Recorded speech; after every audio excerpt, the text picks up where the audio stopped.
Assalamualaikum warahmatullahi wabarakatuh. Kita berjumpa lagi. Sekali ini kita akan membincangkan objektif 8.4.3, iaitu merumuskan hubungan antara sudut tuju I dan sudut biasan R apabila cahaya bergerak dari medium kurang tumpat ke medium yang lebih tumpat.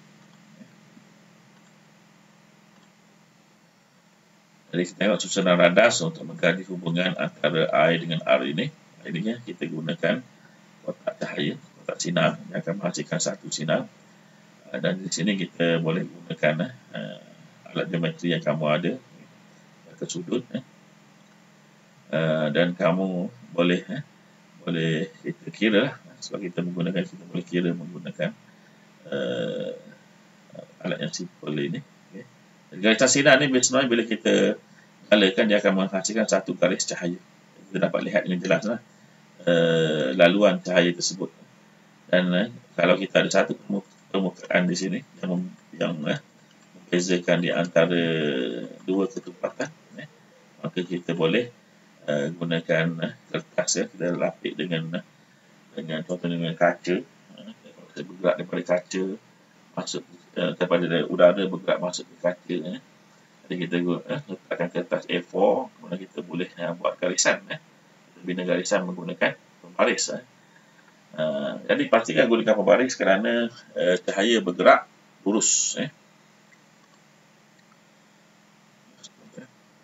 Jadi bila kita binakan garisan, kita berdasarkan pada laluan cahaya yang kita hasilkan menggunakan kotak sinar ini, kita lukiskan dia, kemudian kita binakan garisan sinar berdasarkan pada sempadan antara kaca dengan udara tadi, dan kita akan dapat lihat dalam kaca tadi apa yang berlaku kepada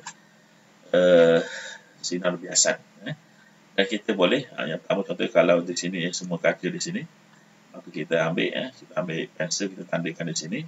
Kita boleh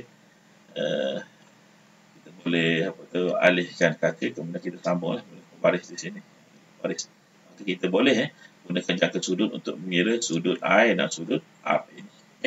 Dan kita akan dapati bila ianya bergerak daripada kawasan yang kurang tumpat kepada kawasan lebih tumpat, maka sudut I akan jadi lebih besar daripada sudut R. Jadi sudut I dimanipulasikan, sudut biasan R akan diukur. Jadi pemboleh ubah manipulasi adalah sudut tuju atau I, manakala sudut biasan ini merupakan pemboleh ubah bergerak balas. Hasil tinjauan menunjukkan putusan seperti berikut. Kadar sinus sudut tuju sin I terhadap sinus sudut biasan sin R adalah sebagai pemalar. Sin I bagi R bersamaan dengan pemalar. Di mana pemalar ini dikenali sebagai indeks biasan, sebab dia akan, bila dia bergerak kita ubah macam mana pun, nisbahnya mesti sama di antara nisbah sudut I dengan nisbah sudut R. Sebab kita menggunakan dua medium yang mempunyai ketupatan berbeza yang sama dalam, walaupun kita ubah macam mana sekalipun sudut tuju I tersebut. Hubungan ini dinamakan, diberikan oleh hukum Snell. Jadi hukum Snell yang mentakrifkan bahawa untuk dua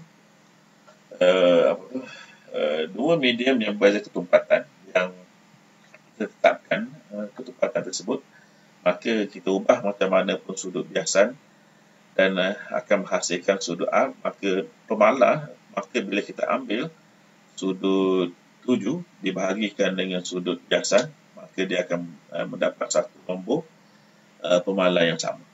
Jadi ini dinamakan sebagai hukum Snell. Jadi tengok objektif 8.4.4 mewajarkan aplikasi pembiasan cahaya dalam kehidupan. Okey, jadi ini kita lihat kita ada dua jenis kantah. Ini adalah kantah kembung, ini adalah kantah tikung.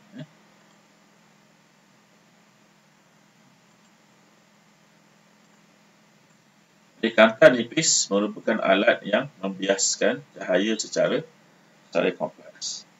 Jadi ini untuk kata cembung, ini untuk kata cikung. Kata cembung kita dapat lihat jelaslah dia akan menumpukan cahaya pada satu titik fokus. Dan yang kedua, cahaya bergerak merentasikan dapat dikumpulkan ataupun disebarkan. Yang ini disebarkan, yang ini dikumpulkan, ditumpukan, ini dicapahkan. Maka ini kita dapat sebenarnya pencapahan ini kita boleh tahu di mana dia akan mencapah jika kita tahu jarak fokus di hadapan kanta cikung. Untuk kanta cembung, jarak fokusnya berada di belakangnya di sini.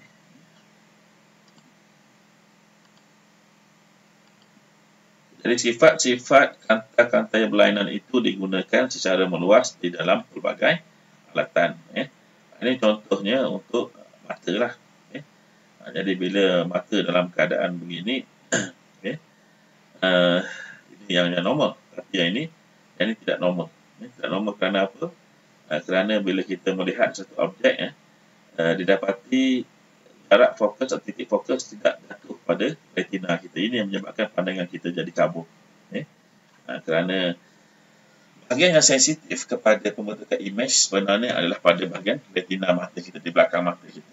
Jadi kalau perfokusan image tidak berlaku pada retina, maka kita akan dapat melihat sesuatu tu dengan kabur.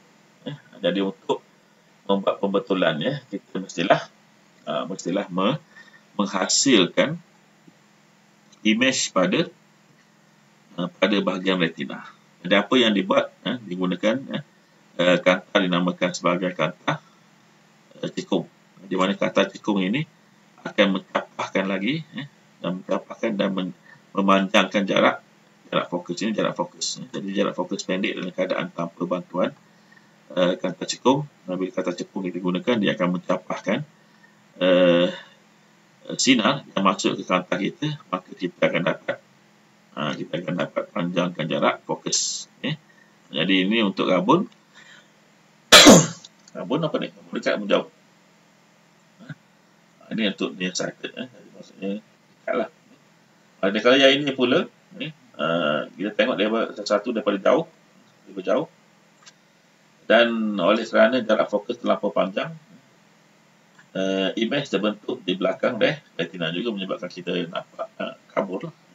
Jadi kita gunakan kanta cembung. Kanta cembung ni dia akan menumpukan cahaya.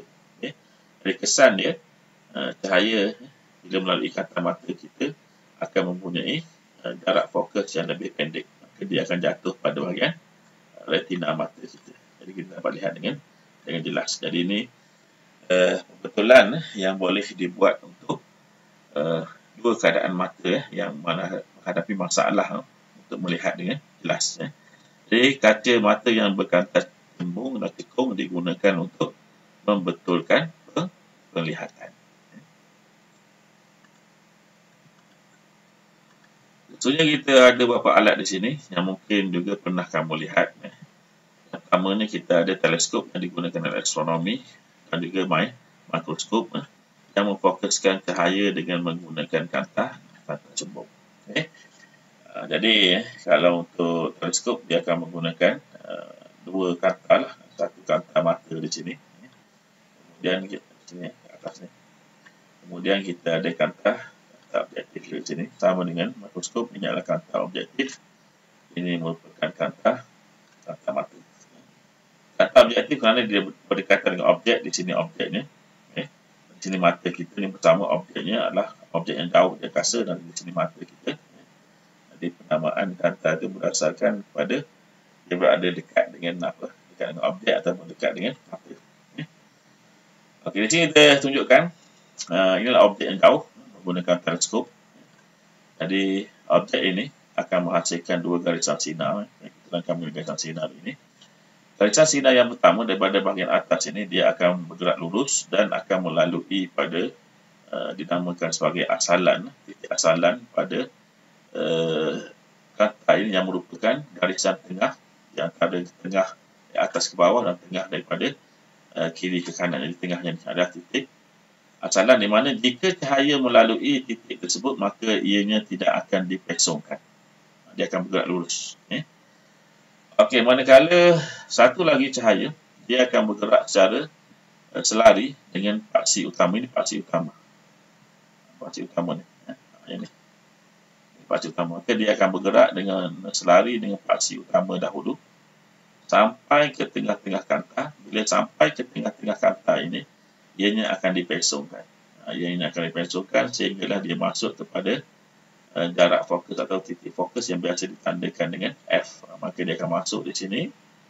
Kemudian dia bergerak lurus. Okay. Dan tempat persilangan dua garisan sinar ini di sini. Tempat persilangan ini adalah tempat di mana kepala objek akan bertukar menjadi kepala image. Okay. Jadi ini adalah tempat yang ada ni lah. Ada apa mana ni? Ada bendera ni. Okay. Dan kita sambungkan kaki dia sampailah daripada tempat persilangan sampai kepada garisan paksi pertama. Okay, jadi itu penghasilan image yang pertama. Okay, sekarang ni image yang pertama ini akan menjadi objek untuk kanta yang kedua. Jadi konsepnya masih sama. Ada dua garisan sinar daripada kepala bahagian paling bawah ini akan bergerak melalui titik asalan kanta, tidak akan dipesongkan. Okay. Kemudian satu lagi bergerak secara selari dengan paksi utama sampai kepada tengah garisan tengah kanta, maka dia akan dipesongkan. Masuk ke mana? Patutnya kita dapat kira di mana titik fokus dia lah. Okay. Dan kita akan dapati dua garisan ini dia akan mencapah. Okay. Maksudnya dia akan berjumpa di mana-mana. Jadi sebab itu kita akan gunakan garisan putus-putus untuk mewakili garisan maya. Okay. Dan garisan maya ini akan bertemu di sinilah. Persilangan di sini. Maka di sinilah tempatnya, terhasilnya kepala objek. Okay. Jadi kepala objek di sini dan kita sambungkan sampai garisan pada image ini sampai kepada paksi utama, garis paksi utama. Jadi kita dapat binakan gambar rajah image di sini. Okay. Maksudnya di sini image telah pun dibesarkan. Okay.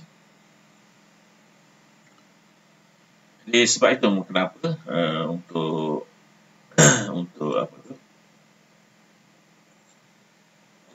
Untuk teleskop ini dia menggunakan dua kanta. Dua kanta ini akan sebenarnya berlaku dua kali pembesaran. Okay. Itu yang sebenarnya berlaku. Okay. Kita tamat untuk subtopik 84. Assalamualaikum warahmatullahi wabarakatuh.